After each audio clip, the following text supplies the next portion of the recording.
All right, it's pretty crazy out here.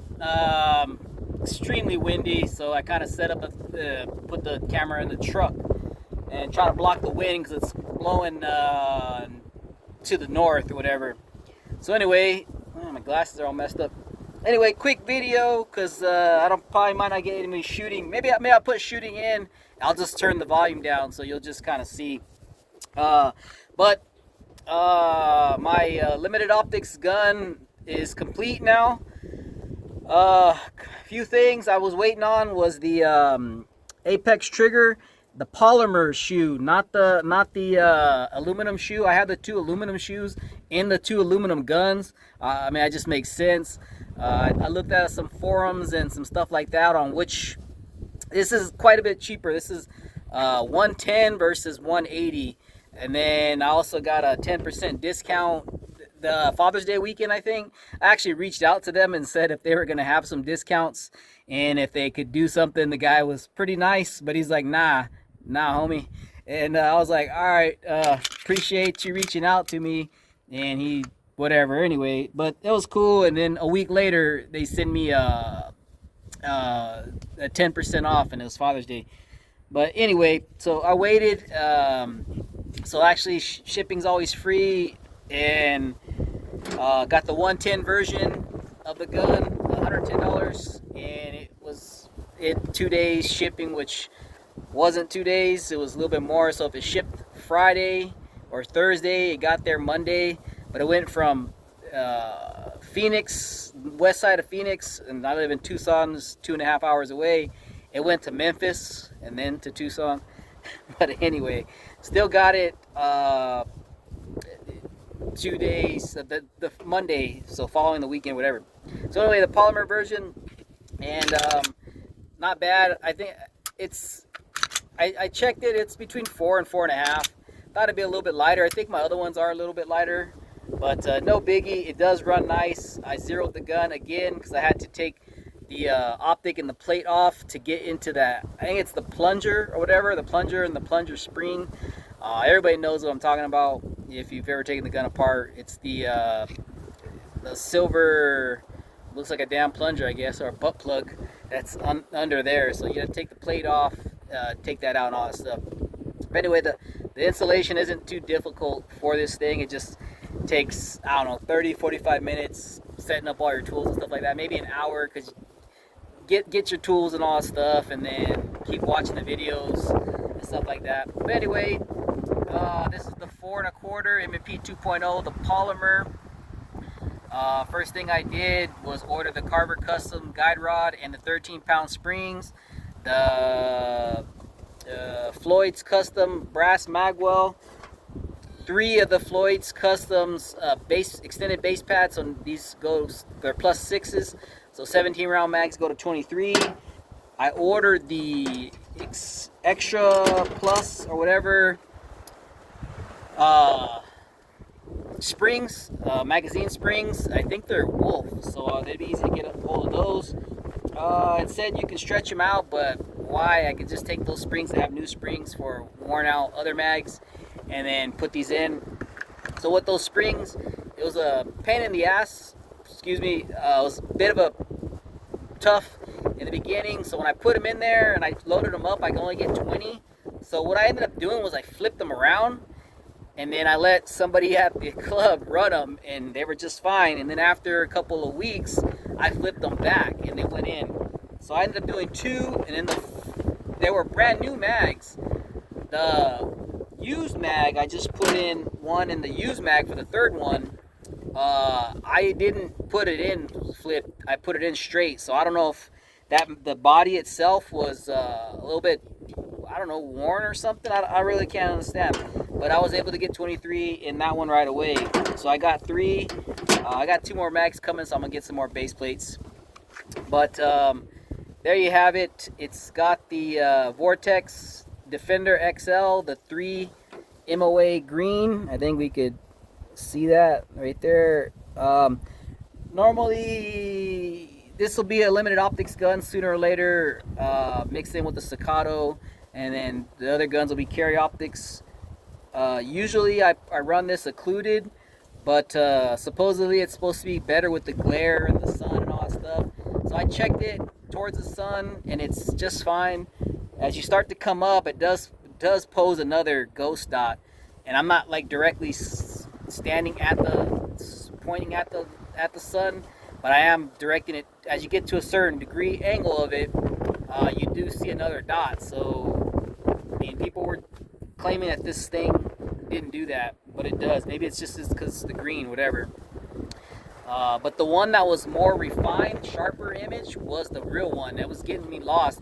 I was thinking the Starburst one was it, but it wasn't. But anyway, just something to keep in mind if you're early morning shooting towards the sun. But small back strap. The difference between this gun is they do have texture on this little S pattern right here. The aluminum ones don't. I ended up getting a cutout that went in there. But I do like this one. Does seem to be a little bit more tacky, sticky or whatever. The texture feels a lot better. It sticks in my hand, and I still feel pretty fast with it.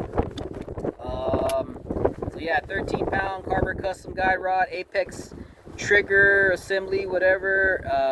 The Defender XL and the brass magwell with the mag plates. So this is a legit, true limited optics gun. And so yeah, I was running. I don't set up all the time the full stages of Steel Challenge, so I will shoot this weekend in Steel Challenge. I'm still working towards getting GM in limited optics, as I already am in carry optics. So I'm trying to get tuned up with this. But I have man, I can't think of the name of this one, but it's one of the faster ones. This one and Smoke and Hope are the two fastest ones. This one's got all the circles. That's I can't think. Not anyway. It'll come to me. But I set up 3, so I have the circle plates. The other plates I left at the house. So I was trying to see how quick I can get to that. The 2 far ones are 15 yards. The 2 closer ones I think are 7. And then the stop plate is somewhere in the middle. I think it's like 10. Hopefully this is doing its job and this isn't destroyed. But we can set this up and I can run it once or twice and just see, not call out the times, like really loud so I can lower the thing down. But yeah, I'm really liking the whole setup. I'm using my traditional setup for this gun that I use for the other ones. But anyway, there you have it. Just check that out again. Let's see. We got the right there, the take up. It had like another section there. Here we go, and then the creep, and then a little bit more. Let's push that in. There we go. Alright. And then the reset. Real short, so real nice. Lot better than the standard one, the stock one, but the stock one's still good. But this one just changes everything. Just feels a lot better. So I'm gonna go ahead and load up these whatever I have left in this can, and we'll run a couple and just show it, and then that'll be about it. Maybe I'll turn it down and then yell as loud as I can. So all right, there you have it. Limited optics gun. I should be running sometime soon, but I'd be running it in Steel Challenge this weekend. I don't know if I'll run it tomorrow in USPSA. I'm still liking the Glock mag staccato. But anyway, all right. So get a good picture there for the what do you call it? The thumbnail. All right. Thanks. All right. Hopefully this is gonna work. If not, oh well. But I never used to use any kind of pro grip or anything.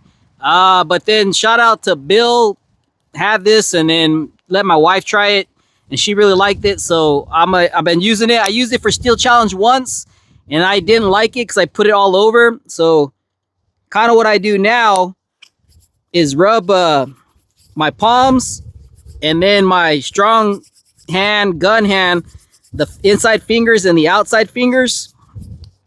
I don't mess with these ones because I kind of want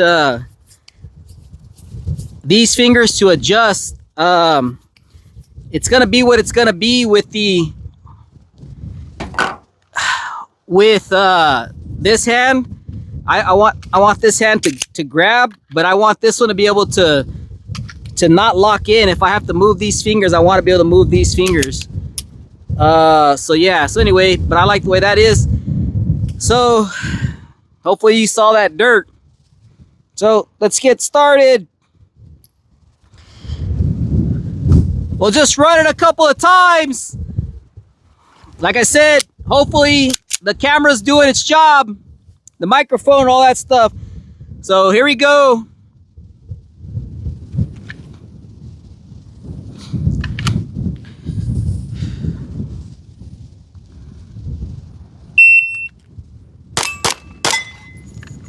.207, I had a mic.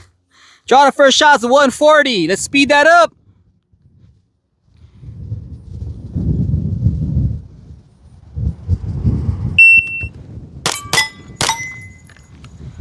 .183, draw the first shot at 108.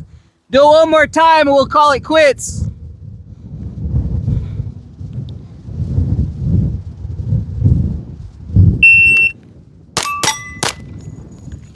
One more time. A 115 with the mic.